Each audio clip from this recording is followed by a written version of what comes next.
우리는 참 다양한 관계를 맺으며 살아갑니다. 그리고 그 만남 속에서 많은 삶의 의미들을 발견하곤 하는데요. 그렇다고 해서 모든 만남이 다 유쾌한 것만은 아닌 것 같습니다. 회사에서 함께 일할 수 있는 것이 행복으로 여겨져서 출근하면 나도 모르게 먼저 왔는지 확인하고 왔으면 반갑게 인사하는 사람이 있는가 하면, 혹은 저 멀리에서 나타나는 모습만 봤는데 마치 다른 볼일이 있는 것처럼 방향을 돌려서 가야만 하는 불편한 사람들도 있을 수 있습니다. 여러분들의 휴대폰에 수많은 이들의 전화번호가 있을 텐데, 어떤 누군가는 전화가 오면 내가 하는 일을 멈추고 밖에 나가서 전화를 받고 싶을 만큼 반가운 사람이 있는가 하면, 어떤 사람은 전화벨이 울려서 이름이 뜨면 받기 싫은, 그래서 일부러 부재중 전화가 돼버리는 경우들도 저는 숱하게 많다고 생각이 되어집니다. 똑같이 안 본 지 오래되었는데 어떤 누군가는 시간을 쪼개서라도 가서 만나보고 싶은 사람이 있을 수도 있지만, 어떤 누군가는 차라리 안 보는 게 속 편해서 계속 안 봤으면 좋겠다라고 생각되는 사람도 있는 것 같습니다. 만약에 시간을 쪼개서라도 만나고 싶고 걸려오는 전화, 내가 하던 일을 멈추고라도 전화를 받고 싶은 사람이 있다면 그 사람은 분명 나에게 힘이 되는 사람일 것입니다. 설교를 들으시면서 여러분들의 마음속에 이 이야기를 듣다가, 그래, 나에게는 그런 사람이 있지라고 만약에 여러분들의 머릿속에 떠올려지신다면 여러분들은 행복한 사람들인 것이죠. 어쩌면 오늘 수료하신 우리 제자반, 우리 자매님들, 서로 얼마나 그동안 서로의 아픔을 알고 또 눈물을 알고 때로는 격려하고 하면서 여기까지 오셨을까 생각이 되어져요. 어쩌면 여러분들에게는 그동안에도 교회 안에서 많은 분들과 교제했지만 제자반 동기 그러면은 거의 무덤까지 가거든요. 생각만 해도 힘이 나는, 힘이 되는 아마 그런 존재들이 되셨으리라 생각이 되어집니다. 세상에서 만나는 사람들도 있죠. 그러나 세상에서 만나는 사람들과 교회에서 신앙생활하면서 만나는 사람, 더욱이 하나님의 섭리에 의해서 대전 세중앙교회 한 공동체로 영가적으로 우리를 불러주셔서 신앙의 결도 같고 생각도 같은 말씀으로 같은 은혜를 나누고 있는 성도들이라고 한다면, 더 만나면 힘이 되고 또 함께 나눌 수 있는 풍성한 이야기거리가 있음으로 인하여서 우리에게 행복이 되는 것 같습니다. 얼마 전에 우리 교회 큰 어른이셨던 권용복 집사님께서 소천을 하셨는데, 그 이후에 제가 원로 사모님께 들었던 이야기가 있습니다. 우리 김진섭 집사님께서 사모님께 오셔서, 내가 그동안 참 많은 친구들을 먼저 앞서 보냈는데 사모님 이번에는 힘드네요 라고 이야기하셨다는 이야기를 제가 전해 들었습니다. 90년의 인생을 살아오시면서 김진석 어르신께서 얼마나 많은 분들을 만나셨겠어요? 그럼에도 불구하고 유독 힘들었던 이유는 어쩌면 매주 수요일마다 에버그린 모임에 모여서 주일날 주셨던 말씀의 은혜를 함께 나누고 그 안에서 함께 기뻐하는 시간들이 있었기 때문에 그렇게 힘드셨다라고 이야기하지 않았을까라는 생각을 조심스럽게 해보았습니다. 또 아마 앞서 가신 권용복 집사님 또한 어쩌면 에버그린 모임에 오실 때마다 김진섭 집사님을 보면서 또 똑같이 그렇게 힘을 얻지 않으셨을까라는 생각도 해보았습니다. 저에게도 생각만 해도 힘이 되는 사람들이 참 많이 있습니다. 어제 이제 몸이 좋지 않아서 병원에 내원하고 수액을 맞고 이제 집에 돌아와서 쉬고 있는데, 남군산교회 이신사 목사님께서 저에게 3장의 사진을 보내주셨습니다. 지난 금요일 저녁 이후로 이 앞에 설교 아크릴판이 바뀌었더라고요. 저희 교회랑 똑같습니다. 그 두 번째 사진은 우리 교회 예전에 공사하던 사진이 아니라 지금 남군산 교회가 공사하고 있는 사진입니다. 저기 안에 여러분 페인트도 전부 다 컬러 넘버가 있다는 거 아세요? 저게 그냥 흰색이 아니라 무슨 번호로 했냐 저한테 물어보셔서, 그때 기록해놨던 컬러 번호 안에 녹색 페인트의 컬러 번호까지 제가 다 보내드렸습니다. 그래서 이렇게 이제 조명만 달면 되고, 아직 가구가 들어가지 않았는데 저희 1층에 있는 똑같은 책상과 똑같은 소파를 역시 마찬가지로 링크로 보내달라고 해서 제가 다 보내드렸어요. 그리고 이렇게 3장의 사진 이후에 저에게 문자를 보내주셨습니다. 할렐루야, 감사합니다. 저는 목사님께 실제적으로 힘을 받고 있습니다. 인테리어를 비롯하여 감사합니다. 정말 힘내세요. 이렇게 문자를 주셨어요. 제가 리치 신사 목사님이라고 해놓은 거는 마음이 너무 부자셔서 해놓은 거니까 다른 오해는 없었으면 좋겠습니다. 제가 목사님과 어제 참 몸이 힘든데 이렇게 어떻게 그 상황을 알고 이렇게 문자를 주셔서 교제하고 대화하면서 문득 어떤 생각이 들었냐면, 오래된 만남이 다 유익한 게 아니라 정말 같은 생각과 같은 마인드와 같은 영적인 컬러를 가지고 같은 방향을 향해 나아가고 있는 사람이 정말 힘이 되는구나라고 하는 것을 새삼 다시 한번 느껴보게 되었습니다. 저는 여러분들 모두가 우리 대전 세종안교회 영가족으로 신앙생활 하시면서 같은 방향을 향해 나아가고 있음으로 인하여 여러분들 곁에 있는 분들이 여러분들에게 힘이 되는 아름다운 축복의 만남의 축복을 누리시는 성도님들 되시기를 주님의 이름으로 축복합니다. 지난주 여러분들 말씀 기억하시죠? 사도 바울이 고스와 르도와 바다라를 지나서 두로에서 7일을 머무르고 이후에 돌레마이를 지나 가이사랴까지 도착하는 여정을 살펴보았습니다.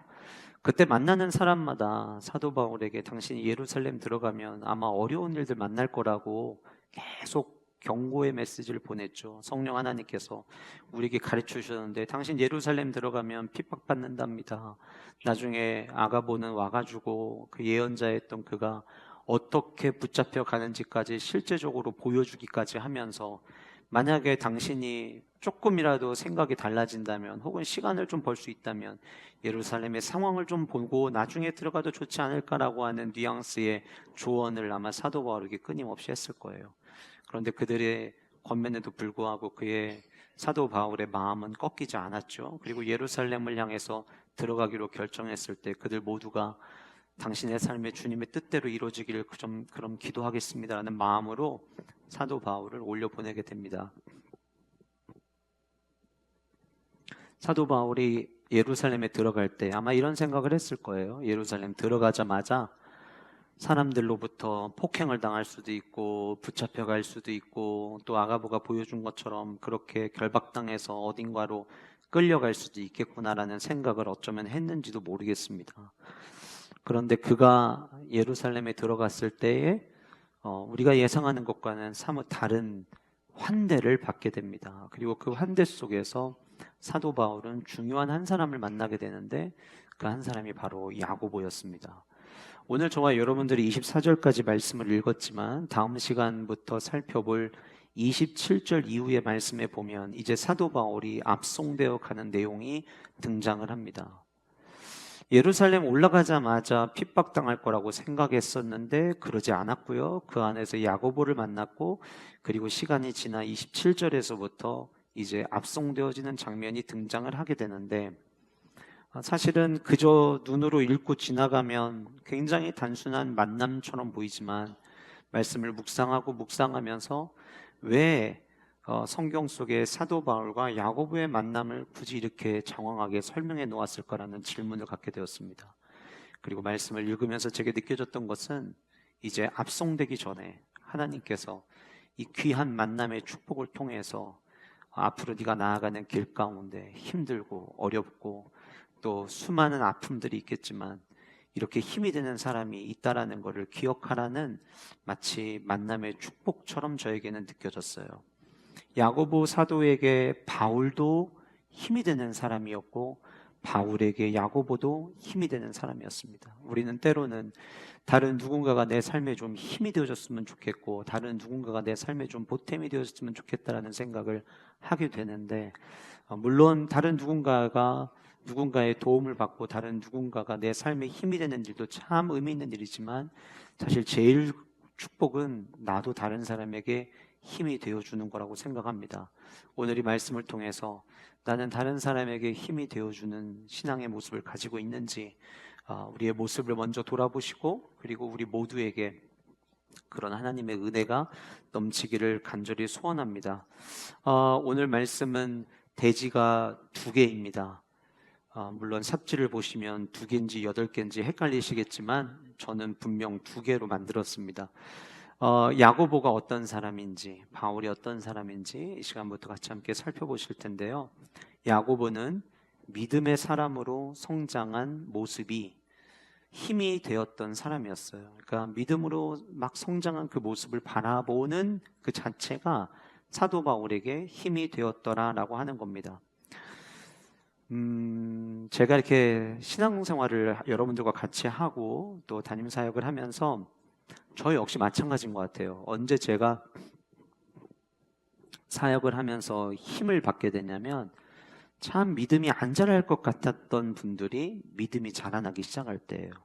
제가 지금 우리 형제 제자반들 같이 교제하고 있지만 형제 제자반도 그렇고 또 청년 제자반도 그렇고 처음에 제자훈련 시작할 때의 모습 본인들은 잘 못 느끼지만 제가 느끼는, 아마 우리 원로 사모님도 똑같으셨을 거예요. 여러분들 처음 맡으셨을 때 이거 언제 크지? 이런 생각 하셨을지도 몰라요. 근데 제가 얼마 전에 교제하면서 사모님이 여러분들 이야기하면서 막 눈물을 흘리시더라고요.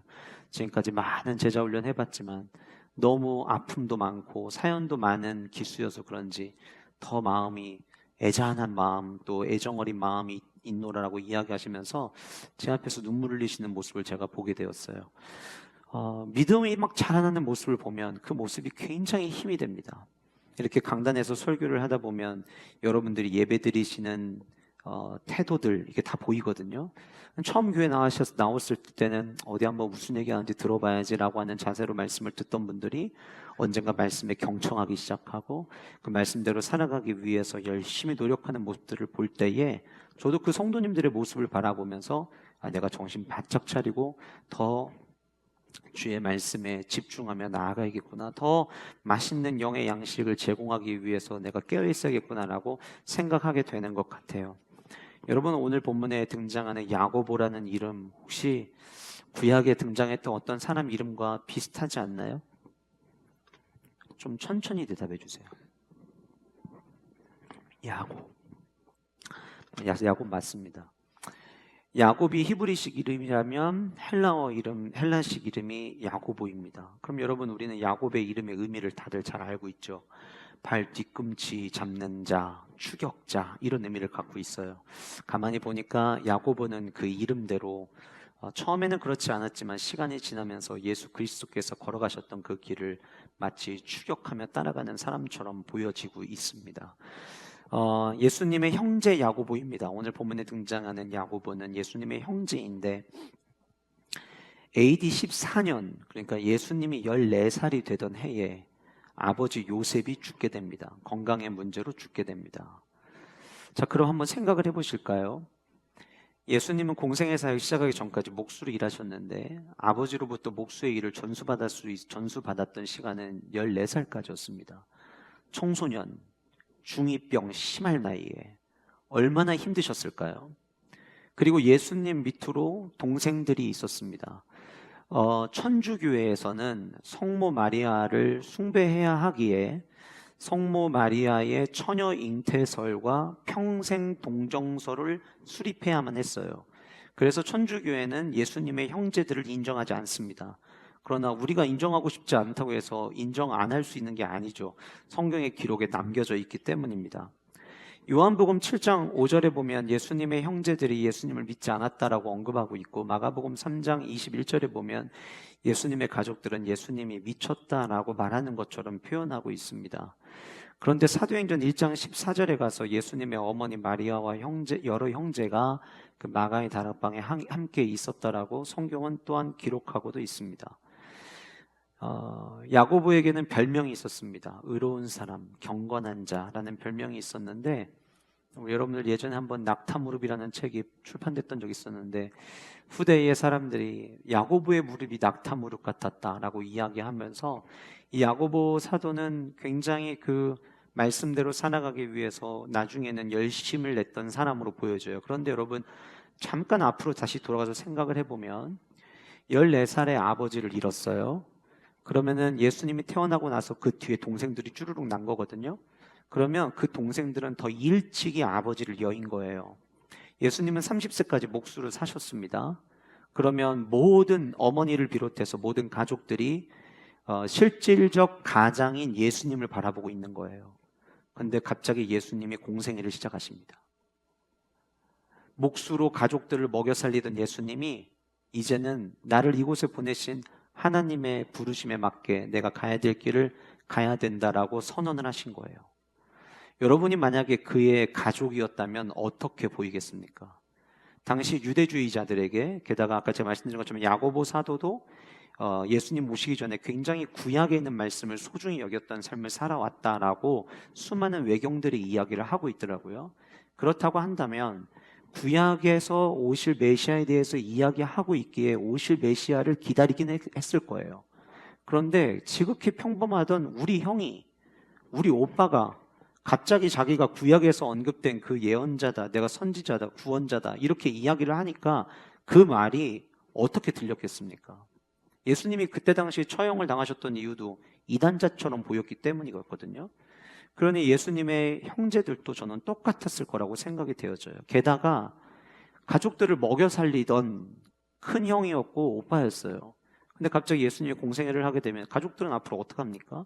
그러니까 갑자기 모든 일을 다 내려놓고 메시아로서의 사명을 시작하는 그 예수님의 행보가 야고보 사도에게는 굉장히 곱지 않았을 것 같아요. 그래서 아까 말씀드렸던 요한복음과 마가복음에서 그 가족들이 호의적인 반응이 아니라 차가운 반응을 보이지 않았을까라는 생각을 해보게 됩니다. 그랬던 그 야고보가 오늘 본문에 사도 바울이 예루살렘에 들어왔을 때, 예루살렘에 들어가는 순간부터 뭔가 고통을 당할 거라고 생각했는데 17절에 우리를 기꺼이 영접했다라고 이야기합니다. 핍박이 있을 거라고 생각했던 그 예루살렘의 첫 행보가 야고보 사도들을 비롯한 자들로부터 굉장히 환대를 받았다라고 하는 거예요. 18절, 그 이튿날 바울이 우리와 함께 야고보에게로 들어가니 장로들도 다 있더라. 예수님의 형제였고 예루살렘 교회의 유력한 지도자이며 야고보서의 저자이기도 한 이 야고보 사도는 갈라디아서 1장 18절과 19절 말씀에서 12사도는 아니지만 사도로 불리어졌던 사람이었습니다.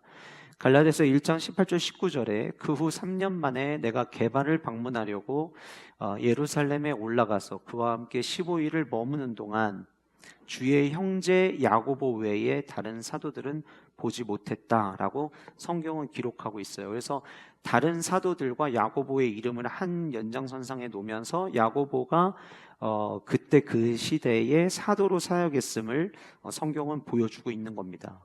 그래서 단순히 야고보 사도가 어느덧 교회의 리더가 되어 있는 모습 때문에 그러면은 힘이 되었을까? 그 야고보 사도의 믿음이 성장한 모습에는 몇 가지의 단계가 있었습니다. 첫 번째는 십자가와 부활의 경험이 있었다라고 하는 거예요. 여러분 신앙생활하면서 제가 대신방을 해보니까 우리 성도님들이 자녀들이 지금 신앙생활을 하지 않거나 혹은 홀로 신앙생활 하시는 분들이 늘 최고의 기도 제목으로 삼는 게 뭐냐면, 목사님, 저는 우리 집에서 저랑 영적인 대화 나눌 수 있는 사람 한 사람만 있었으면 좋겠어요. 이 얘기들을 많이 하세요. 그러면 그게 무슨 의미일까요? 그냥 교회만 다니는 사람을 얘기하는 걸까요? 물론 제가 대신방 하다 보니까 또 우리 성도님들 가정 중에 참 아름다운 가정들이 많이 있더라고요. 주일날 예배가 끝나고 나면 저녁 식사를 가족들과 함께 하면서 주일날 목사님이 주신 말씀을 엄마 아빠는 어떻게 들었는지, 자녀들은 어떻게 들었는지를 서로 나누는 가정들이 의외로 굉장히 저희 영가족들 가운데 많이들 계시더라고요. 근데 여러분들이 대화해보면 알겠지만 그 대화조차도 어느 순간에 한계점처럼 느껴지는 부분이 있습니다. 그게 언제냐면 십자가와 부활을 경험하지 못했을 때예요. 십자가와 부활을 경험하면 얘기가 달라지는 거예요. 예수님의 행보가 누구보다도 마음에 들지 않았던 야고보 사도에 대해서 고린도전서의 부활에 대한 이야기, 우리가 흔히 오늘 암송 고린도전서 13장 하면 사랑장, 그리고 고린도전서 15장 하면은 부활장, 이렇게 우리가 별명을 붙이는데 그 15장에 보면 예수님께서 장사 지내시고 난 다음에 3일 만에 살아나셔가지고 게바에게 보이시고 12 제자들에게 나타나시고 난 다음에 500여 명의 형제들에게 예수님의 모습을 보여주셨다라고 이야기하고 난 다음에 그 다음에 7절에 이렇게 기록되어 있어요. 그 후에 야고보에게 보이셨으며 그 후에 모든 사도에게도 보이셨다, 이렇게 이야기하고 있어요.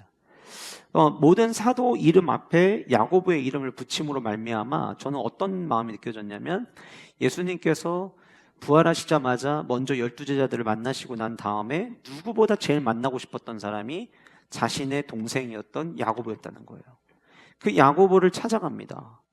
여러분, 당시의 십자가 처형은요, 내가 아는 사람이 십자가 처형을 당하면 이제 그때부터는 얼굴 못 들고 다닙니다. 이건 수치스러운 형벌이고, 그 십자가의 형벌을 받았다라고 하는 것은 어느 누구에게도 인간 대접을 더 이상 받을 수 없다라고 하는 것과 마찬가지였어요. 나의 형이 십자가에서 죽습니다. 그런데 웬일인지 내가 알고 있던 그 구약의 말씀대로 분명히 십자가에서 처형을 당했는데, 머리에는 가시면류관이, 양손과 발에는 못이, 모든 피는 다 쏟아서 더 이상 쏟을 피도 없어서 나머지 마지막에는 물까지 나온, 다시 말씀드리면 살 가능성이 1도 없는 상황이었다는 거죠. 근데 그 예수님께서 진짜 3일 만에 살아나셨다는 거예요. 살아나셔서 40일 동안 수많은 사람들에게 보여주시더니 늘 무슨 형이 구원자냐고 만날 때마다 쓴소리 했던 그 야고보에게 주님께서 나타나 보이셨어요. 그 사건을 통해서 이제는 내 형이 아니라 나의 죄의 문제를 구원할 나의 메시아가 되어버린 거예요. 십자가 사건은 그런 거예요. 제가 어제 병원 가서 이제 수액 맞고 집에 오니까 아이들이 걱정이 많은 거예요. 아빠 괜찮아? 괜찮겠어? 내일 그 몸 갖고 수련회를 할 수 있겠어? 그 몸으로 찬양인도도 진짜 다 할 거야? 할 거야. 어쩌려고 그래? 아빠 이번 수련회 목숨 걸 거야. 제가 그랬거든요. 왜냐하면 우리 교회 다음 세대 살리는 거에 목숨 걸어야지, 만약에 진짜 목숨을 건다면 걸 일은 저는 그거라고 생각해요. 그러면 제가 아이들에게 그랬어요. 아빠는 아무것도 안 바래. 너네들 살아가는 동안 십자가 은혜만 경험하잖아? 그럼 니들은 끝나. 아무 걱정 없어. 그러니까 이번 수련회 기간 동안에 말씀 끝날 때마다 아멘하고 기도할 때 부르짖어 기도해. 왜냐하면 십자가와 부활을 경험하면, 그 십자가와 부활을 경험한 사람이 내 옆에 있다는 게 그렇게 힘이 되기 때문이에요. 아이들이 써주는 편지, 아이들이 와서 안마해 주는 것, 그것도 힘이 되지만 십자가의 부활을 함께 공유하고 있다는 것만큼 큰 힘이 되지는 않습니다. 본문 속에 등장하는 야고보 사도는 십자가와 부활을 경험했어요. 보세요, 여러분. 누구보다 할 말 많은 야고보 사도였을 거예요. 사도 바울 역시 마찬가지로 그 십자가와 부활 때문에 오늘까지 걸어왔어요. 예루살렘 들어가면 핍박이 있을 거라는 거 알면서도 불구하고 예루살렘에 뚜벅뚜벅 걸어왔던 이유는 사도 바울이 경험한 십자가와 부활이 있었기 때문에. 우리가 이 땅에 와서 살아가면서 어느 누구도 개인의 죄의 문제를 해결할 수 없는 우리 모두의 존재들인데, 우리가 예수 그리스도께서 2000년 전에 죽으신 그 십자가가 나랑 아무 상관없는 십자가가 아니라 그 십자가, 나의 십자가라는 사실이 깨달아지는 순간 우리의 삶이 어려울 수 있어요. 힘들 수 있어요. 여러분, 성도라고 안 아픕니까? 성도라고 사업하면 무조건 다 잘 됩니까? 그렇지 않잖아요. 그런데 금요일 저녁에 말씀 나눈 것처럼 성도의 삶은요, 밤을 지내고 있다가도 곧 새벽이 뜹니다. 그게 성도의 삶입니다. 아직 어린 아이들의 입장에서는 우리 엄마 아빠 교회 열심히 다니는데도 경제적으로 어렵던데요. 우리 엄마 아빠 열심히 사는데도 세상에서 그렇게 잘나지 못한 것 같은데요. 그래서 예수님 믿으면 뭐하냐, 이런 생각을 하는 아직 어린 아이들의 생각이 있을 수 있어요. 그러나 세상 살아가면서 어려운 일 안 당하는 사람 하나도 없는 걸 전제로 한다면, 그 어려움이 왔을 때 이길 수 있는 사람이냐 이길 수 없는 사람이냐는 십자가와 부활에서 갈려지는 거예요. 저는 여러분들 모두가 예수 그리스도의 십자가와 부활 때문에 어려운 삶을 살다가도 날마다 소망을 꿈꾸시는 은혜의 주인공들 되시기를 간절히 소원합니다.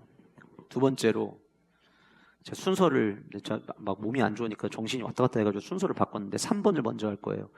말씀대로 살아가는 모습은 힘이 됩니다. 여러분들 삽지에도 3자를 숫자를 2로 바꿔줘요. 순서가 세 번째가 두 번째로 올라가야 돼요. 말씀대로 살아가는 모습은 힘이 된다. 아까 제가 말씀드린 것처럼 야고보는 구약의 말씀을 매우 잘 지켜왔던 경건주의자였습니다. 의로운 사람이라는 별명을 가졌습니다. 근데 그가 나중에 야고보서를 집필하게 되는데 우리가 잘 아는 대로 그 야고보서의 핵심 메시지는 믿음과 행실이었습니다.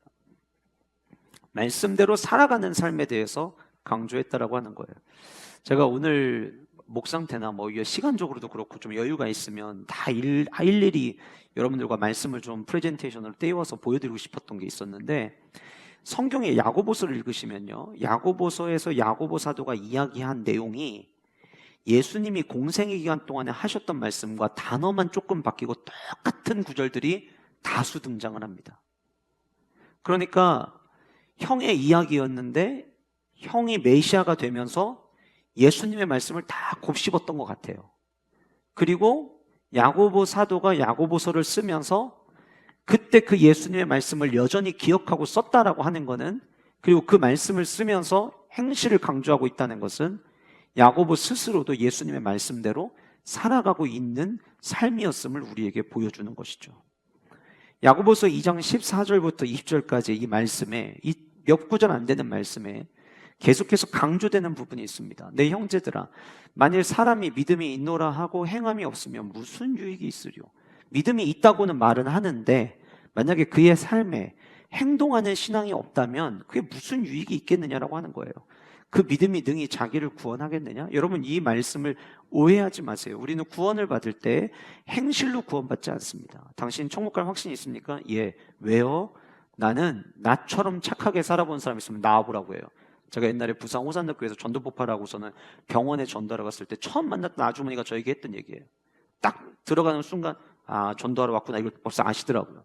그래서 제가, 선생님은 오늘 세상을 떠나신다면 천국에 들어갈 확신이 있습니까? 그럼요! 그러시더라고요. 어떻게 이렇게 확신이 있으세요? 내가 얼마나 착하게 살아왔는데요. 내가 일찍이 어머니 아버지 여의고 동생들 뒷바라지 다, 우리 가족들 나한테 쓴소리 하는 사람 하나도 없다고, 나는 진짜 착하게 살아와서 천국 갈 자신 있다고 얘기하시더라고요. 나중에 하나씩 말씀을 드렸지만 행실로 구원받는 게 아니에요. 그러면 야고보 사도 얘기한 건 뭐냐면, 진짜 구원받은 사람이라면, 그 십자가와 부활의 감격을 경험한 사람이라면, 그 이후 내가 이전에 내 안에 있는 죄악의 모습들을 십자가에 같이 못 박았다면 이제 그 이후에 나의 삶에 변화가 있어야 된다라는 것을 야고보 사도는 계속해서 이야기하고 있는 거예요. 15절, 만일 형제나, 그러면서 예를 듭니다. 만일 형제나 자매가 헐벗고 일용할 양식이 없는데 너희 중에 누구든지 그에게 평안히 가라, 덥게 해라, 배부르게 하라 말만 하면서 그 몸에 쓸 것을 주지 않는다면 그게 무슨 유익이 있겠느냐. 이와 같이 행함이 없는 믿음은 그 자체가 죽은 것이다. 얼마나 머릿속으로 성경을 많이 아느냐가 중요한 게 아닌 거죠. 내가 그 삶대로 살아가는 행함이 있느냐라고 하는 거예요. 어떤 사람은 말하기를 너는 믿음이 있고 나는 행함이 있으니 행함이 없는 내 믿음을 내게 보이라. 나는 행함으로 내 믿음을 내게 보이겠다. 야고보 사도가 이렇게 얘기한 거예요. 나는 내 행동으로 내가 너희들에게 내가 믿음 생활하고 있다는 걸 보여주겠다. 우리 모든 영가족들이 이 똑같은 고백을 할 수 있기를 주님의 이름으로 축복합니다. 19절에 내가 하나님은 한 분이신 줄을 믿느냐? 잘 아는도다. 귀신들도 믿고 떠드니라. 허탄한 사람아, 행함이 없는 믿음이 헛것인 줄을 알고자 하느냐. 지금 이 짧은 구절 안에 계속 행함이 없는 것에 대한 언급을 야고보 사도는 계속하고 있었어요. 딱 만나보면 알아요. 이 사람이 말씀대로 살다 왔는지 아니면은 주일날만 말씀 듣고 말씀 버리고 살아왔는지 만나보면 알아요. 사도 바울이 왜 그걸 몰랐겠습니까? 야고보 사도를 만나는 순간 이 야고보 사도가 4년 전에 만날 때와 또 다르게 말씀대로 날마다 살아왔던 삶의 모습이 야고보의 모습 속에서 아마 느껴졌으리라 생각이 되어져요. 제가 이렇게 제자 훈련하면서 조금씩 변화해보기 위해서 큐티 생활하고 기도 생활하기 위해서 애쓰는 우리 형제분들 볼 때마다 내가 알고 있는 것을 행함으로 옮기려고 하는 그 모습을 볼 때 저는 제자반을 이끄는 사람으로서, 저는 우리 제자반 지체들의 스승은 아니지만 옆에서 신앙을 돕는 어떻게 보면 영적 조교로서 굉장히 뿌듯함을 느낍니다.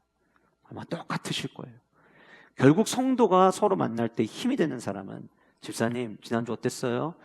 나 주일날 말씀 듣고 이번 한 주간 동안 그 말씀 중에 요거 하나라도 한번 실현해 보려고 열심히 살았어요. 그 이야기를 들을 때 그 사람으로부터 힘을 얻을 수 있는 거예요. 말씀 들었는데 뭐 그걸 어떻게 그 말씀대로 다 삽니까? 그러면 내가 막 힘을 받아가지고 얘기하고 싶다가도 그 힘이 쑥 꺼지는 느낌을 아마 어쩌면 여러분들도 경험하셨을지도 모르겠어요. 제가 예전에 한번 한옥 목사님이 하셨던 말씀을 언급했던 적이 있죠. 교회에 있다 보면 수많은 사람들이 목사님 우리 교회 이거예요. 우리 교회 이거 했으면 좋겠어요. 막 얘기하는데 나는 그들이 내게 들려주는 메시지를 기억하는 게 아니라 그 말을 전하는 메신저가 어떤 사람인지 저는 봅니다. 그 메신저가 말씀대로 행동하는 사람이면 그 이야기를 귀에 귀담아 듣지만 말씀대로 행동은 하지 않으면서 메시지만 계속 전하는 사람들의 이야기는 전 절대 듣지 않습니다. 저는 그게 목회의 비결이라고 생각이 되어졌어요. 여러분, 우리가 함께 신앙생활하면서 우리 완벽할 수 없습니다.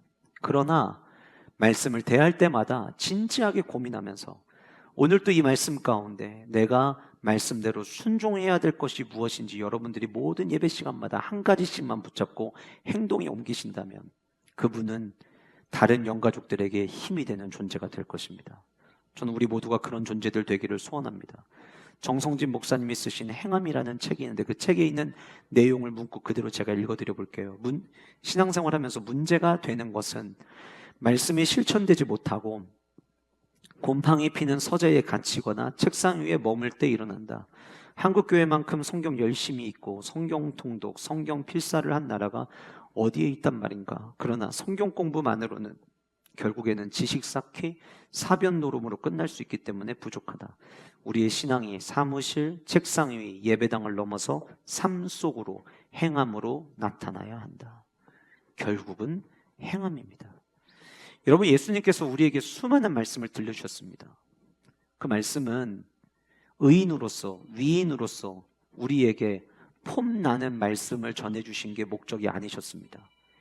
예수님께서 우리에게 전해주신 모든 말씀은 저와 여러분들이 삶을 살아가면서 그 말씀대로 어떻게 살아가야 되는지를 방법을 가르쳐 주신 것이지 그냥 이것만 너희들 머릿속에 기억하고 누구와 대화하다가 예수님도 그때 그렇게 얘기하셨어요 이렇게 아는 척하라고 주님이 우리에게 말씀을 가르쳐 주신 것이 아니었다라고 하는 거예요. 저는 우리 모든 영가족들 작은 거 하나라도 말씀대로 살아내는 은혜의 주인공들 되시기를 주님의 이름으로 축복합니다. 세 번째로 끝까지 교회를 지킨 모습이 사도 바울에게 힘이 되었을 것 같아요. 베드로와 요한의 형제 야고보, 지금 제가 말씀드리는 것은 예수님의 형제 야고보지만 베드로와 요한의 형제 야고보가 사도행전 12장에 옥에 갇혔던 일이 있었죠.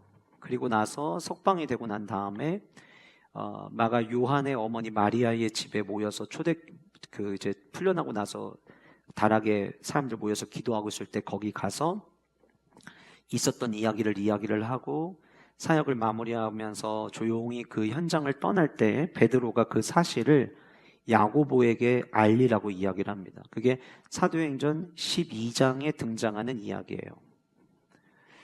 그리고 우리가 잘 아는 대로 사도행전 15장 예루살렘 공의회가 있을 때 그때 그 공회의를 주최해서 열었던 사람이 누구였냐면 야고보였습니다. 나중에 시간이 지나고 지금 계속 시간이 흘러서 다시 사도 바울이 예루살렘 교회에 도착을 했는데 여전히 그때까지 예루살렘을 지키고 있었던 사람은 야고보였다라고 하는 거예요.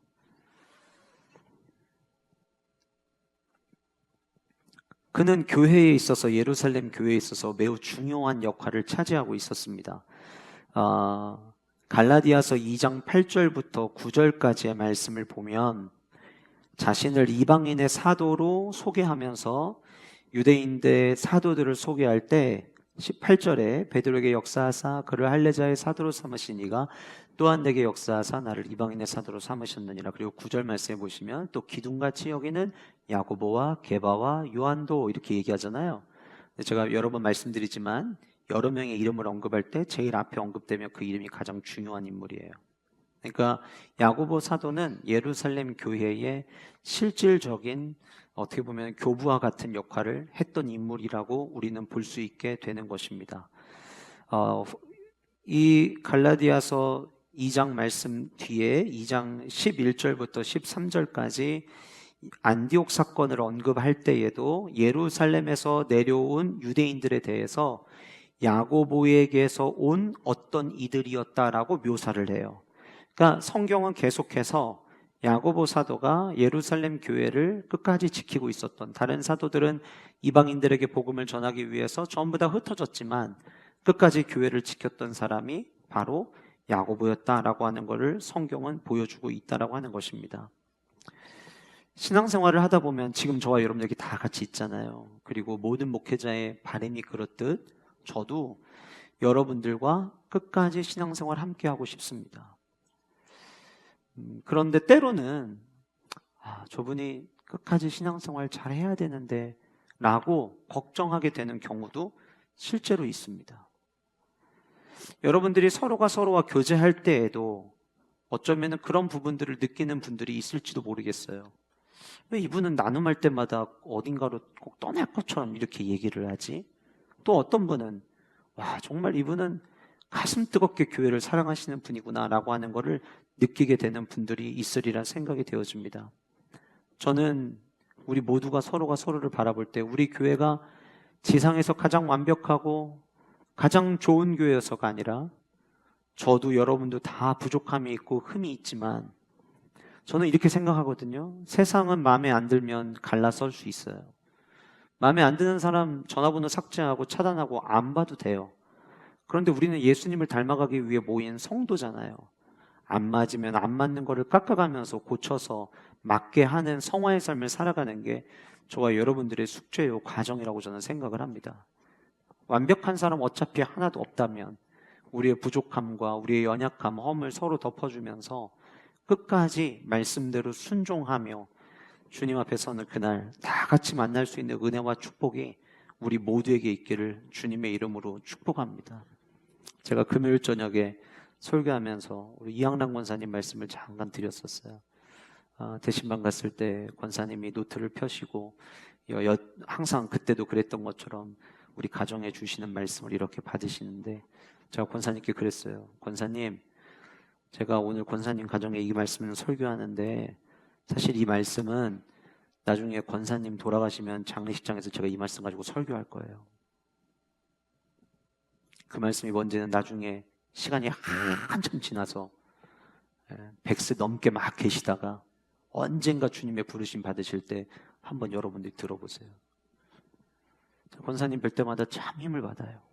끝까지 교회를 지키시고 에버그린 어르신들 챙기시는 모습을 보면서 참 도전을 받습니다. 저는 우리 모두가 그렇게 서로가 서로를 바라볼 때 저 사람은 무슨 일이 있어도 끝까지 교회를 지킬 사람이야. 나도 끝까지 교회를 지킬 건데 저 사람 나랑 끝까지 같이 가겠구나. 그래서 서로가 서로에게 힘이 되는 아름다운 존재들이 되시기를 주님의 이름으로 축복합니다. 야고보의 이런 모습이 사도 바울에게 굉장히 큰 힘이 되었던 것 같아요. 그런데 야고보 역시 바울을 만나고 났을 때 그 안에 굉장히 큰 힘이 되고 용기가 되었으리란 생각이 되어집니다. 왜냐하면 바울은 복음의 사람으로 변화된 모습이 그에게 짙게 나타나고 있었기 때문이에요. 어떻게 보면 앞에서 이야기한 야고보와 큰 차이가 없죠. 십자가와 부활, 그게 곧 복음의 전체 아니겠습니까? 그런데 사도 바울이 다시 사도 바울을 만났을 때 그의 삶은 그냥 얼굴 자체에 복음밖에 안 보이는 거예요. 우리가 잘 아는 대로 세상에 그 잘 나가던 모든 스펙들을 다 버리고 나는 모든 걸 다 배설물로 여긴다 라고까지 말할 사람이었으니 그의 모습에 얼마나 복음만 남겨져 있었겠습니까? 그러니 그 모습을 보는 야고보 사도가 이런 거죠. 이방을 돌아다니면서 복음을 전하고 돌아왔는데 예루살렘에 지금 야고보가 있는 거고, 지난주 우리 말씀에서 아가보가 예루살렘에서 내려왔잖아요. 사도 바울이 온다는 얘기를 들었거든요. 그러면 어쩌면은 이때 당시 교회의 리더가 야고보였다면 아가보가 예언하러 내려갈 때 말하지 않았겠어요? 지금 사도 바울 선생님이 올라온다고 하는데 제가 가서 제가 본 하나님이 보여주신 내용을 좀 얘기해야겠습니다. 그래요. 빨리 가서 전해주세요. 분명히 전 야고보도 알았을 거라고 생각이 되어져요. 근데 그걸 뻔히 아는데 사도 바울이 올라왔단 말이죠. 예루살렘으로. 올라왔던 이유는 딱 하나였어요. 복음 때문이었어요. 그 복음에 무장된 바울의 모습을 볼 때에 야고보 사도는 야, 나도 더 열심히 교회를 지켜야겠구나. 야, 나도 더 열심히 복음으로 무장돼야겠구나 라는 생각을 어쩌면 같이 했을 것 같아요. 그리고 그 사도 바울의 복음의 사람으로 변화된 모습에 나타난 첫 번째 모습은 복음의 결과를 자랑하는 모습이 그 안에 있었다는 거예요. 여러분, 세상을 살아가다 보면 자랑하고 싶은 거 참 많죠. 어떨 때는 진짜 오랜만에 새로운 옷 한번 장만해가지고 교회 입고 왔는데 내가 내 입으로 먼저 말하기는 그렇고 옆에 있는 성도가 집사님 못 보던 옷이네요 한마디 말해주면 옳다쿤이 왔구나. 그래서 이번에 하나 장만했어 자랑하고 싶으신 분들, 그게 나쁘다는 게 아니에요. 오랜만에 머리 스타일 바꾸고 왔는데 아무도 안 알아봐주면 내심 그냥 그게 서운하고 그럴 때 있잖아요. 집안에 좋은 일 있고 자녀들에게 좋은 일 있으면 자랑하고 싶은 게 부모님들의 똑같은 마음 아닐까요? 우리는 세상을 살면서 자랑하고 싶은 것들에 대한 유혹을 늘 갖습니다. 그리고 자랑하며 사는 사람들이 뭔가 더 잘 나가는 사람인 것처럼 보일 때도 있는 것 같아요. 오늘 말씀해 보시면 19절에 바울이 무난하고 하나님이 자기의 사역으로 말미암아 이방 가운데서 하신 일을 낱낱이 말하였다. 저는 이 낱낱이 말했다는 표현이 낱낱이 자랑했다로 들렸어요. 교회에서는 이런 거 자랑해야 돼요. 교회에서는 다른 거 자랑하는 게 아니라 교회에서는 하나님이 내게 주신 그 십자가의 복음 때문에, 그 복음의 씨앗 때문에 복음의 결과가 나타난 거를 낱낱이 자랑하는 곳, 자랑할 수 있는 곳이 저는 교회여야 한다고 생각을 합니다. 이방 교회를 다니면서 생각을 해보세요. 예루살렘에 있었던 사람들은 오래전부터 구약의 말씀을 알고 구약의 수많은 예수님에 대한 예언을 이미 다 들어왔던 사람들이었어요.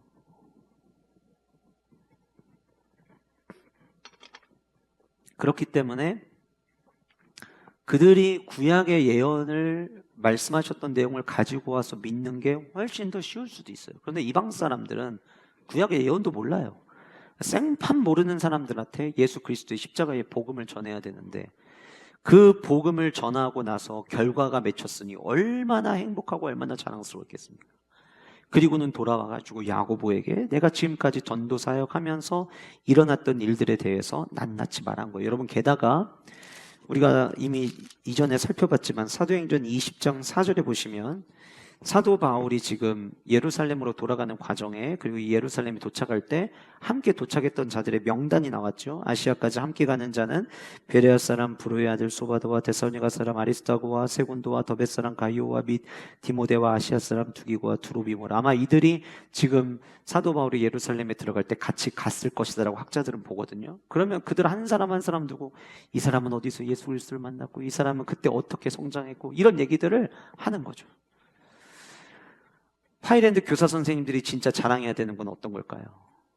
내가 맡았던 이 아이가 올 초에는 진짜 예배 생활도 안 되고 신앙도 진짜 이거 잘해낼까 했는데 시간이 지나면서 물론 아주 미세한 차이지만 이제 예배할 때 말씀에 집중하게 되고, 제가 얼마 전에 미니파이 쌤들이랑 이야기하는데 그 조그만한 애들이 막 더 듣고 싶어요 라고 막 이야기하고 오늘은 무슨 얘기하냐고 막 궁금해하는 그 모습 때문에 너무 행복하다고 이야기를 하더라고요. 그렇게 복음에 의해서 나타난 모습들을 자랑할 때 우리는 그 안에서 힘을 받게 된다라고 하는 거예요. 제가 오늘 아침에 이제 교회를 오는데 저는 우리 교회인가 싶은데 보니까 왠지 우리 교회 가는 애들 같았어요. 왜냐하면 캐리어를 끌고 큰 백을 들고 편의점 앞을 지나가더라고요. 제가 영재한테 물어봤죠. 쟤는 우리 교회 애들이냐? 그랬더니 한 번 왔던 애들이래요. 한 번 왔던 애들이 수련회를 가니까 얼마나 대단합니까? 예? 원래는 원래대로 그 나중된 자가 먼저 되는 법이잖아요. 내 새끼가 또 뒤로 쳐질까 봐 아멘들을 안 하시는데, 그 얼마나 귀해요. 우리 교회 사역자들이 자랑할 만한 것은 전 그런 거라고 생각해요. 목사님, 지난주에 저희 몇 명이 예배 드렸는데 이번에는 2명이 더 왔어요. 1명이 더 왔어요. 1명이 얼마나 귀합니까? 그런 거를 자랑할 수 있는 교회. 그 이야기를 들음으로 말미암아 나도 더 복음의 결과가 나타나도록 내가 힘써야겠구나. 나도 내 삶에 이게 단순히 어떤 뒤에서 살펴보겠지만 단순히 어떤 전도의 열매만이 아니라 복음이 뿌려짐으로 말미암아 자라나고 있는 그 변화들, 예수님을 만나고 나니 내 삶에 감사가 생기기 시작했어요 라는 그런 변화들, 내가 예수님을 만나고 나서 보니 내가 다른 누군가를 섬겨야 되는 것이 이게 당연한 것이라는 것을 배우게 됐어요 라고 하는 이런 아름다운 이야기들.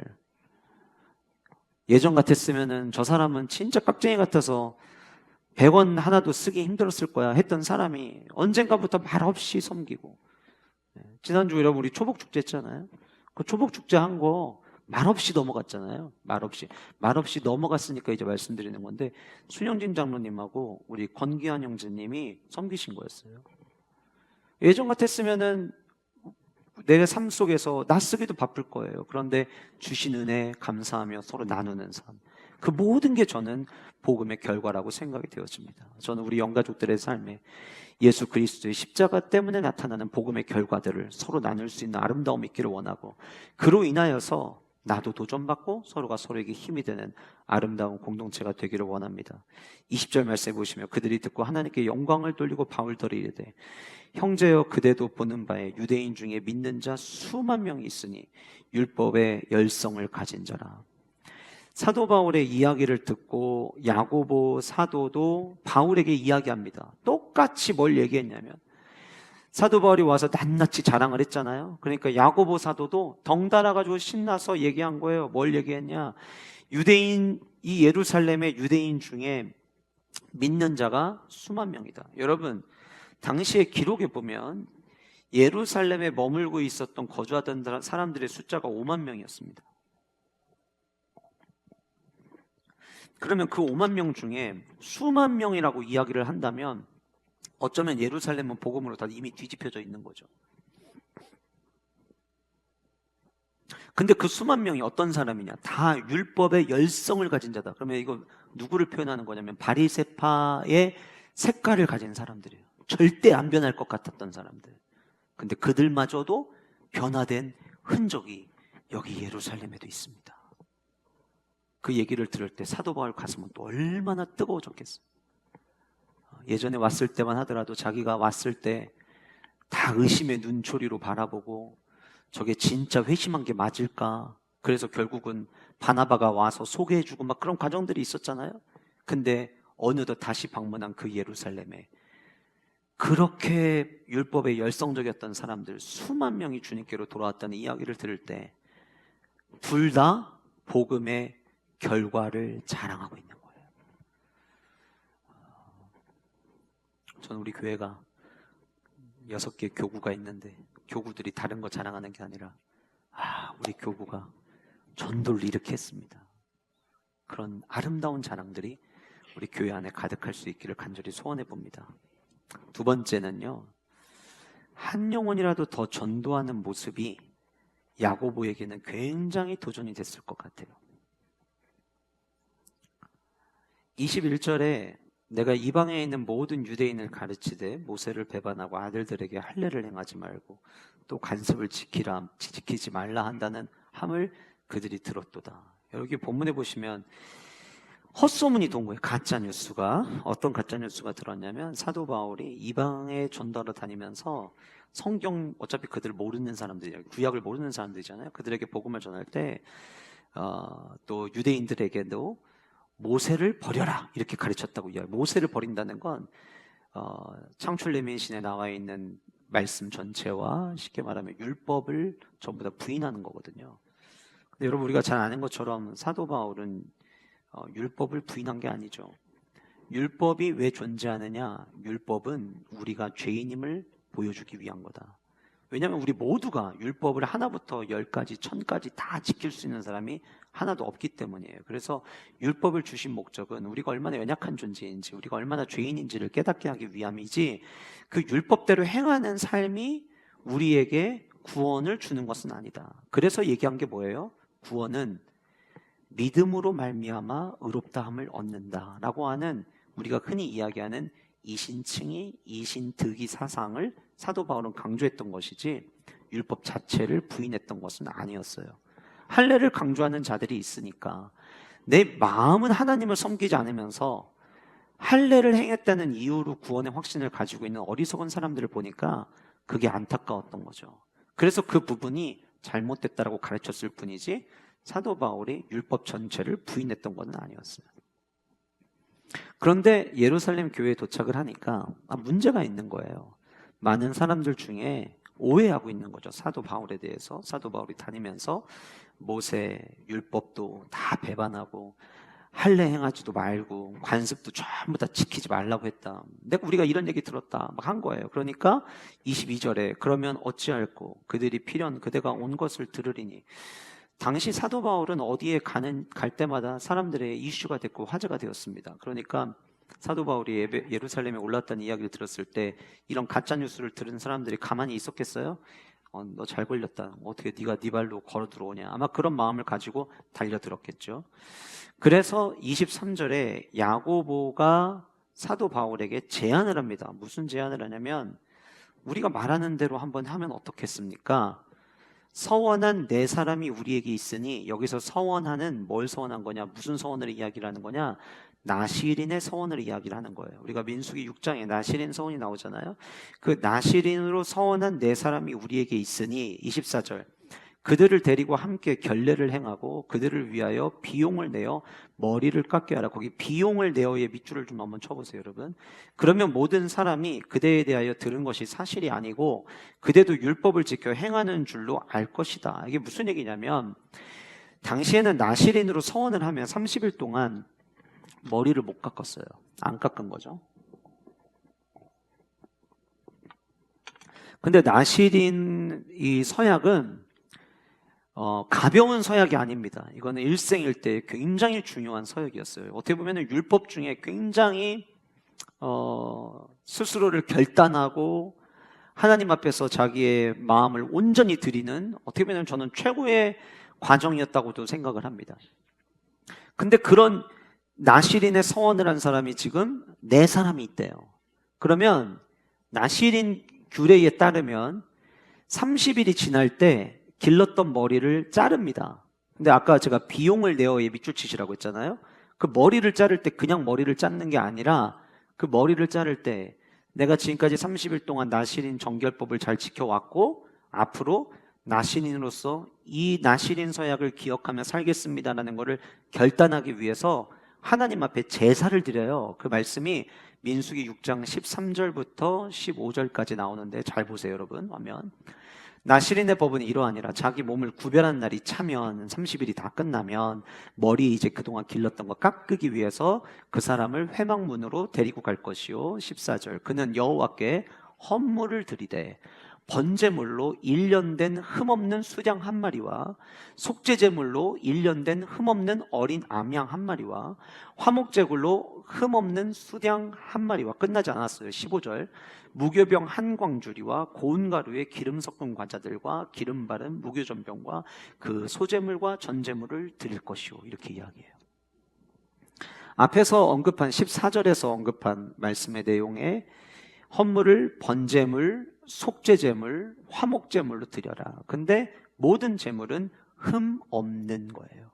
무슨 얘기냐면, 숫양 중에서, 암양 중에서 언급된 모든 제물들 가운데 최상급을 드리라는 거예요. 그러면 여러분, 흠 없는 양 한 마리 구하는 것도 이게 적지 않은 비용이 들어갑니다. 왜 하나님께서 나실인 규례를 이렇게 정해주셨냐면, 나실인으로 살아가는 게 얼마나 대단한 가치가 있는지를 우리는 돈으로 환산해야 그 가치를 알거든요. 그러니까 그거를 그들에게 뼛속 깊이 심어주기 위해서 제사도 한 번이 아니라 번제물로, 속죄제물로, 화목제물로 드려라. 그리고 15절에 그 이후에 무교병 한 광주리, 고운 가루에 기름 섞인 과자, 기름 바른 무교전병, 그 소제물과 전제물 다 드려라. 여러분, 한 사람이 나실인 서약을 할까 말까 고민할 때 이 치러야 되는 코스트, 비용 때문에 내가 이걸 감당할 수 있을까? 고민하고 고민한 끝에 그래, 이건 내가 감당해야지 라고 할 때 나시린 서약을 받았어요. 그런데 오늘 본문은 그 나시린 서약을 서원한 몇 명이 지금 우리한테 있대요? 4명이 있대요. 그 4명이 세 종류의 제사와 그 이후에 15절까지 나온 거를 다 준비하려면 한 사람이 자기 목 준비하기에도 굉장히 버거워요. 그런데 지금 야고보가 사도 바울에게 지금 들리는 소문이 당신이 자꾸 율법을 폐하려고 한다고 들리는데 마침 지금 이 나시린 서원 끝나는 결례가 맞춰지는 4명이 있는데 당신이 이 4명의 머리 깎는 비용을 지불하면 어떨까요? 라고 제안을 한 거예요. 안 믿으니까. 그런데 결국 사도 바울은 그 4사람의 비용을 지불하고 나시린 결례를 행하게 합니다. 여기서 보여주는 거는 사도 바울이 한 영혼이라도 더 구원하기 위해서 전도하려는, 내가 헌신하더라도 뭐 가진 게 많았겠어요. 어쩌면 그 4명의 비용을 지불하기 위해서 성경에 자세히 기록하고 있지 않지만 같이 여행하고 있는 사람들에게 조금 빌렸을 수도 있다고 저는 생각해요. 그럼에도 불구하고 그들에게 내가 혹 이런 모습을 비침으로 말미암아 복음의 문이 닫힐까 봐 한 영혼이라도 더 전도하기 위한 모습을 가지고 달려든 거죠. 이제 올해 11월 달에 우리는 영가족의 온 가족을 주님께로라고 하는 슬로건을 가지고 전도 축제를 하게 됩니다. 목장에서 이야기를 함께 나누다 보면 성도님들 가운데 예전에 그렇게 예수 믿는 거를 핍박하고 방해하던 남편들이 어느덧 지금 같이 신앙생활하고 있는 분들도 교회 안에 계실 거예요. 그분들의 이야기를 들으면서 와, 집사님 용기 잃지 마요. 나도 우리 남편 전도하는데 진짜 힘들었어요. 우리 성도들 중에는 진짜 신앙생활 하시다가 남편으로 맞고 신앙생활 하셨던 분들도 계시거든요. 그런 어려운 과정이 지나서 지금 우리 남편 이렇게 함께 예수님 믿고 있잖아요. 집사님 힘내세요. 집사님도 계속 기도하면 이번이 기회가 될 수도 있고 또 언젠가 하나님께서 남편의 마음을 움직이실 거예요. 그래서 서로가 한 영혼이라도 더 구하려고 하는, 우리가 다음 세대 아이들 수련회 가지만 여러분들 가운데는 수련회 가는 아이들이 있는 가정이 부러운 분들도 계실 거예요. 우리 집에는 그렇게 얘기를 해도 안 가는데, 우리 집에는 그렇게 교회 가자고 해도 안 가는데 차라리 쟤네들은 그나마 낫다 이렇게 생각하는 분들도 계실 거예요. 그런데 그 아이들을 바라보면서 내 안에 다시 불이 타는 거죠. 주님, 나도 우리 아이 끝까지 포기하지 않게 해주세요. 나도 끝까지 내 아이를 위해서 기도하게 해주세요. 하나님, 이 한 영혼을 전도하기 위해서 내가 비용을 지불해야 된다면 지불하겠습니다. 작년 전도축제 때 우리 성도님들이 목장별로 혹은 개인적으로 전도해야 될 전도 대상자들 찾아가서 식사도 대접하고 때로는 선물도 사주고, 그래서 교회로 인도해 오셨던 성도님들의 수고를 저는 작년에 보았습니다. 우리가 지금 여유가 있어서 한 게 아니잖아요. 그 한 영혼이 너무 소중하기에 내가 경험한 그 십자가의 은혜를 아직 알지 못하는 그 사람도 경험하기를 너무나도 원하는, 바라는 마음을 가지고 여러분들이 비용을 지불하시는 거죠. 한 영혼을 소중히 여기는 그 모습이 우리 모두에게 힘이 되는 거예요. 아, 나만 그런 게 아니구나. 우리 목원도, 와, 우리 목자도, 우리 장로님도, 우리 권사님도, 우리 집사님들도 한 영혼을 주님께 돌아오는 일에 정말 관심이 많구나.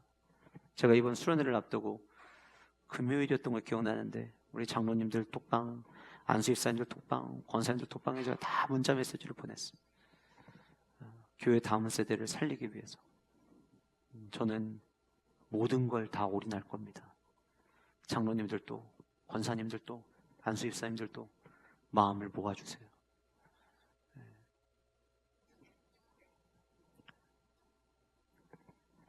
오늘 저녁에 이제 예배 끝나고 저도 이제 수영관으로 들어가는데 홍장로님께서 저녁 집회를 위해서 또 수액을 준비해 주셨어요. 가자마자 수액 맞아야 돼요, 저도. 근데도 저는 그냥 드리는 말씀이 아니라 이번 수련회에 저를 다 갈아버릴 거예요. 왜요? 한 영혼이 소중하기 때문에. 우리 교회 다음 세대 가운데 하나님을 만나는 한 영혼이 나오면 우리 교회 미래는 밝습니다. 여러분들도 마음을 모아주세요. 같이 기도해 주세요. 제가 하나님 앞에 그렇게 기도하고 있어요. 어제부터. 주님, 죽겠습니다. 뒤에서 아까 앉아있는데 온몸에 막 근육통이 와가지고 주먹으로 제 다리를 막 두드리다 올라왔거든요. 주님, 근데 저 이따 수영관 가서 예배인도 할 때는 진짜 미친 듯이 뛰면서 찬양할 겁니다.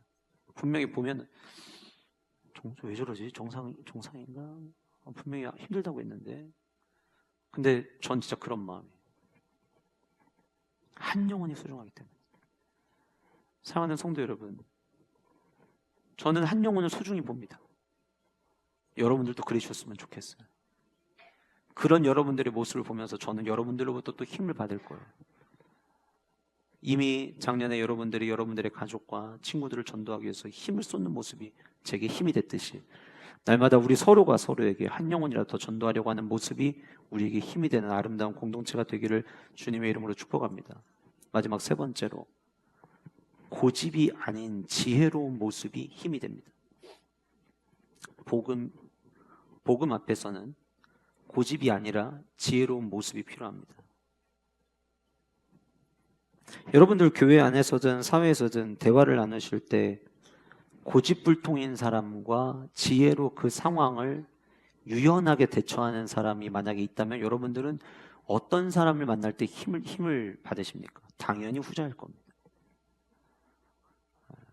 어떤 얘기를 해도 고집이 꺾이지 않는 사람들 만나면 마음이 어렵습니다. 제가 이번에 수련회를 앞두고 한 친구를 만났는데 너무 마음이 아팠어요. 얘기를 들어보니까 모든 전제가 하나님이 계시지 않다는 전제를 가지고 있더라고요. 하나님이 살아계시지 않고 하나님이 계시지 않다는 이 고집이 딱 서버리니까 기도회도 갈 이유가 없고 예배도 나가는 게 재미가 없는 거죠. 제가 얘기했어요. 이유가 왜 그러냐 그러니까 자기가 경험하지 않았기 때문이죠. 그럼 너는 네가 경험해보지 않은 나라에는 존재하지 않는다고 너는 믿냐? 과거에 일어났던 일 네가 경험하지 않은 일은 그럼 없다고 믿냐? 그건 또 아니에요. 예수님이 우리를 위해 십자가에 보여주신 사건은 2000년 전 역사적으로 남겨진 이야기예요. 예수님이 죽으셨다가 부활하신 이야기는 허구가 아니라 팩트예요. 아멘이십니까? 그런데 내가 하나님은 살아계시지 않을 거야 라고 하는 이 고집이 딱 서버리니까 나머지 모든 신앙의 여정들을 내가 할 필요가 없는 거죠. 그래서 제가 그 친구한테 그렇게 얘기했어요. 너 한번 생각을 바꿔서 하나님이 살아계시다고 전제를 해보자. 그럼 네 삶에 지금 뭐가 바뀌어야 된다고 생각하니? 그랬더니 자기 입으로 기도회도 나갈 것 같고 예배도 잘 드릴 것 같대요. 안타까운 마음에 제가 이렇게 조언했습니다. 아직 어린 네가 세상을 보는 관점이 안 계실 거야 라고 하는, 이게 하나님에 대한 부분이긴 하지만 불신으로 세상을 보지 않았으면 좋겠다. 하나님뿐만 아니라 세상을 바라보는 너의 출발점이 불신이 아닌 신뢰와 믿음에서부터 출발하는 삶이 됐으면 좋겠다. 너는 예수님을 믿으면 내가 세상의 즐거움을 다 포기해야 될 거라고 너는 생각하고 있지. 그런데 거꾸로 예수님을 믿음으로 말미암아 누릴 수 있는 행복이 더 크다는 것은 네가 아직 모르기 때문이다. 제 머리를 만져주는 선생님, 처음 제가 거기 머리하러 갔을 때, 제가 목사라는 거를 이야기했을 때, 와, 목사님 진짜 재미없겠네요.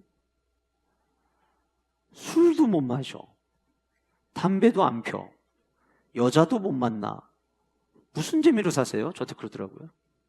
제가 회심의 미소를 지으며 그 청년에게 이렇게 얘기했습니다.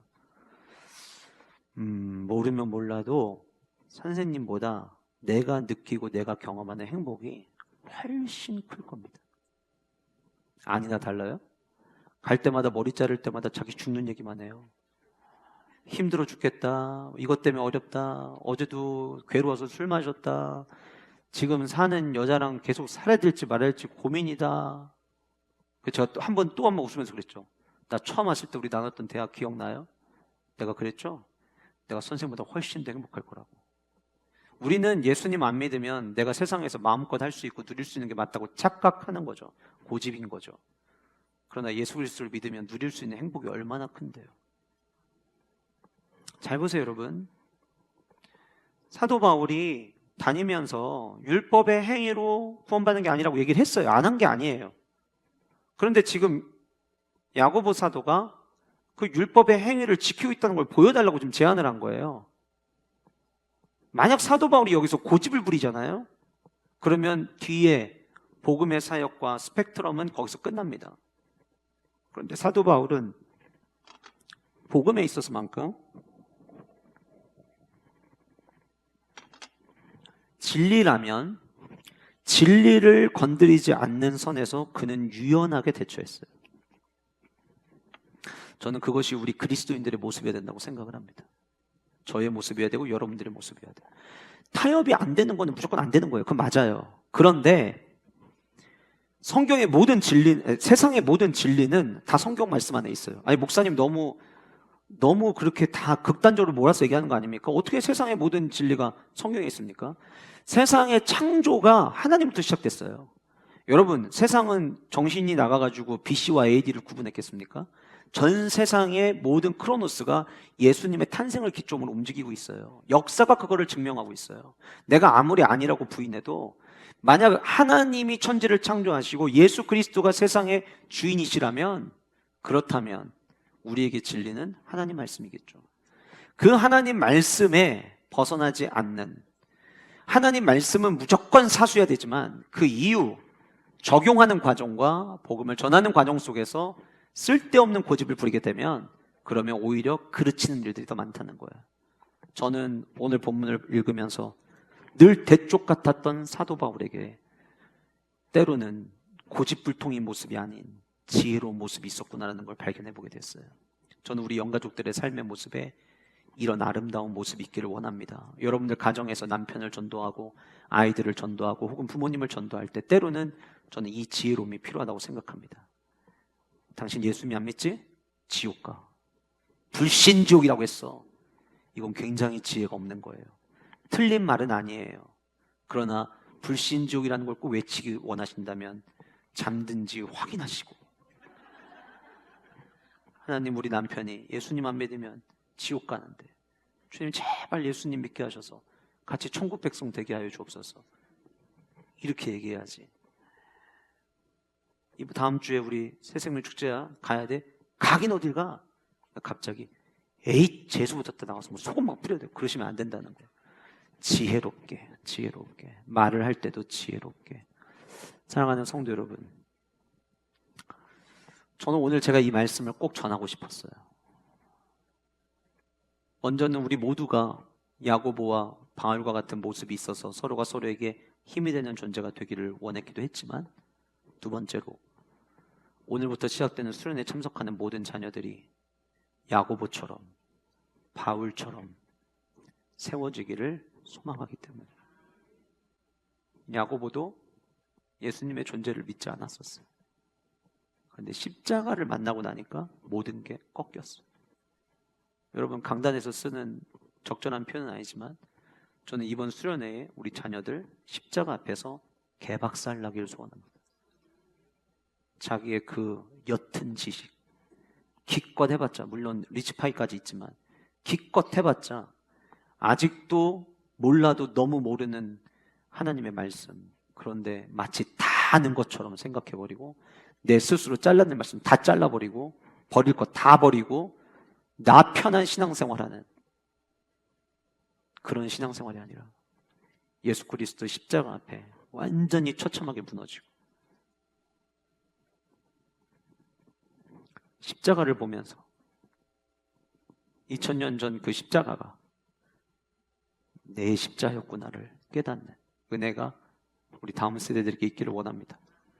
부활하신 주님을 만났던 야고보는 아니야, 말도 안 돼, 무슨 우리 형이 구원자야, 그렇게 이야기했지만 막상 살아서 자신 앞에 나타난 그 예수 그리스도의 모습을 봤을 때 야고보는 더 이상 부인할 수 없었어요. 이제는 형이 아니라 구원자였던 거죠.